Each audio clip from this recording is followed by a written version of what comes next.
Hello friends, welcome back to my channel. তো বন্ধুরা, finally আমরা এখন কথা বলবো রামায়ণা ছবির রামের গ্লিমসটা নিয়ে, যেটা দুদিন আগেই মুক্তি পেয়েছে। রণবীর কাপুর রামের চরিত্র প্লে করছেন, তোমরা সকলেই জানো।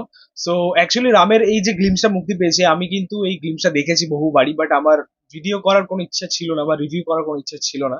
বাট এখন মনে হচ্ছে যে করাটাই বেটার হবে এবং অনেক কিছুই বলার আছে। তো যাই হোক, কেমন লাগলো ওভারঅল রামের এই গ্লিমসটা? আলটিমেটলি সেই প্রত্যাশাটা কি পূরণ করতে পেরেছে? প্রথমত তোমাদেরকে জানিয়ে রাখি, তোমরা হয়তো জানো যে এই ছবির বাজেট হচ্ছে 4,000 কোটি টাকা। ভাই, মানে ইন্ডিয়ান সিনেমা হিস্ট্রিতে ফর দ্য ফার্স্ট টাইম এত বড় বাজেটের কাজ আমরা পাচ্ছি। ভাই, এটা তো মানে কি বলবো, আমাদের ভাবনা চিন্তার বাইরে। মানে 4,000 কোটি টাকা একটা সিনেমার বাজেট। কি বলবো, যাই হোক, এই বাজেটটা তারা কোথায় কোথায় ইউজ করে আলটিমেটলি সেটাই এখন দেখার। বাট আলটিমেটলি একটা গোটা অংশ তো কাস্টিংরাই নিয়ে নিয়েছে, মানে পুরো কাস্ট অ্যান্ড ক্রিউ নিয়ে নিয়েছে। এটা তোমরা জানো হয়তো যে প্রায় 150 কোটি টাকা মতো রণবীর কাপুর চার্জ করেছে, খুব সম্ভবত, এবং 100 থেকে 120 কোটি মতো আমাদের রিয়াজ চার্জ করেছে এই ছবির জন্য। তো মেনলি কাস্টিং এ অনেকটাই টাকা গেছে, বাট আরেকটা বড় বড় অ্যামাউন্ট গেছে হচ্ছে ভিএফএক্স এ। বাট গ্লিমস এর মধ্যে যেরকম ভিএফএক্স এর ব্যবহার দেখলাম, যেরকম ভিএফএক্স এর কাজ দেখলাম, আলটিমেটলি কিন্তু ভালো লাগেনি। মানে অনেকটা আদি পুরুষের মতোই লাগলো। এটা কিন্তু জেনুইন কথা ভাই, সিরিয়াসলি। মানে সেই রিয়েলিস্টিক বিষয়টা পেলাম না, রিয়েলিস্টিক ভাইবটা পেলাম না। মানে বিশেষ করে এই দানবের যে দৃশ্যগুলো ছিল, একটা পোর্শন বোধহয় কুম্ভকর্ণের দৃশ্য ছিল, হয়তো মেবি, আমি জানি না, কুম্ভকর্ণ হতে পারে। দেখো, আমার মনে হয় যেহেতু ছবির বাজেটটা একটা হিউজ অ্যামাউন্ট, তো সেখানে হয়তো আমাদের সিজি নিয়ে বা ভিএফএক্স নিয়ে একটা অন্যরকম এক্সপেকটেশন ছিল। বাট বাট আলটিমেটলি সেটা ফুলফিলমেন্ট হয়নি। রামার গ্লিমস লেভেলে এখনো পর্যন্ত সেটা ফুলফিলমেন্ট হয়নি। মানে এই কারণেই হয়তো গ্লিমসটা একটু মিক্স রিভিউ পাচ্ছে, তোমরা হয়তো দেখতেই পাচ্ছ। এবং অনেকের ভাবনা এরকম যে ভাই, এখনো 6 মাস বাকি রয়েছে, তারা হয়তো চেঞ্জেস করবে।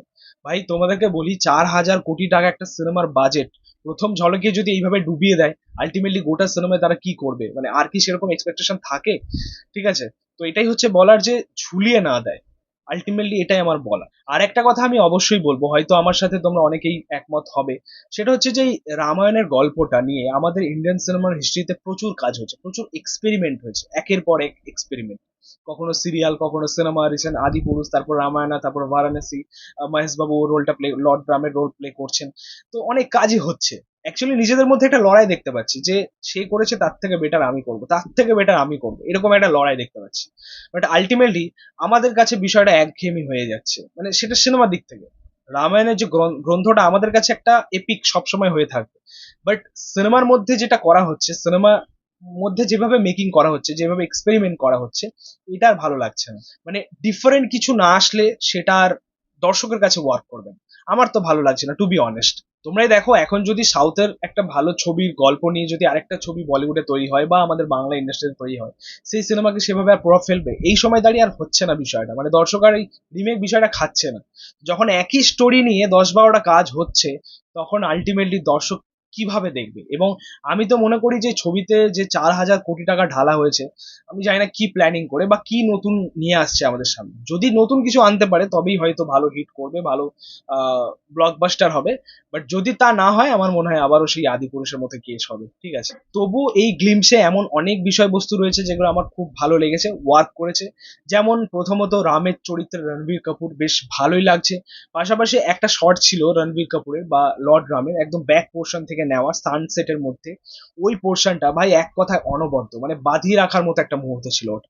এবং এই গ্লিমসের মধ্যে আমার কিন্তু এন্ডিংটা খুব ভালো লেগেছে, মানে যখন রাবণের এন্ট্রিটা হচ্ছে, আমাদের রিয়াসের এন্ট্রিটা, মানে তার তার ক্যারেক্টারটা রিভিল করা হয়নি, সে মানে ফেস রিভিল করা হয়নি, বাট ব্যাক পোর্শন থেকে যেভাবে শটটা নেওয়া হয়েছে, ভাই আউটস্ট্যান্ডিং লাগছে ভাই, সিরিয়াসলি। এবং যে পুষ্পক বিমানের যে দৃশ্যটা আমরা দেখলাম, মানে এত সুন্দর। অ্যাকচুয়ালি কিছু কিছু জায়গা দেখে এমনও মনে হয় যে হ্যাঁ, আলটিমেটলি টাকাটা খরচা করা হয়েছে, একটা ভালো টাকায় খরচা করা হয়েছে। কিন্তু এমন কিছু পোর্শনও রয়েছে যেখানে মনে হচ্ছে যে না, এত বড় বাজেট হতে পারে না। সো এটা অ্যাকচুয়ালি এই এই মুহূর্তে লাগছে আর কি। বাট ওভারঅল রাভানের পোর্শনটা কিন্তু আমার দারুণ লেগেছে। পাশাপাশি এই গ্লিমসে একটা গুজবাম মুহূর্ত ছিল এ আর রহমানের বিজিএম এর কাজ। মানে একদম শেষের দিকে যখন তার ভয়েসটা পাচ্ছি, সেটা আরো ক্যাচি লাগছে শুনতে। মানে রিয়েলি গুজবাম ওয়ার্ক করছে সেখানে। সো ওভারঅল আমার এই গ্লিমসটা হয়তো মোটামুটি লেগেছে, মানে বেশ ভালোই হয়েছে বলতে পারো, মোটামুটি থেকে একটু বেশি। বাট আর একটু বেশি কিছু আশা ছিল। ঠিক আছে, বাট দেখা যাক আগামী তাদের ট্রেলার বা টিজারের কাজ কেমন হয়। এই ছিল বলার রাম আর গ্লিমসটা নিয়ে। তোমাদের কেমন লেগেছে সেটা কিন্তু অবশ্যই কমেন্টে জানিও। ভিডিওটা ভালো লাগলে অবশ্যই লাইক কমেন্ট শেয়ার করে দিও, পাশে থেকে সাপোর্ট করো, চ্যানেলটাকে অবশ্যই সাবস্ক্রাইব করে দিও, পাশে থাকা বেল আইকন প্রেস করে দিও পরবর্তী ভিডিওগুলো আপলোড। Thank you.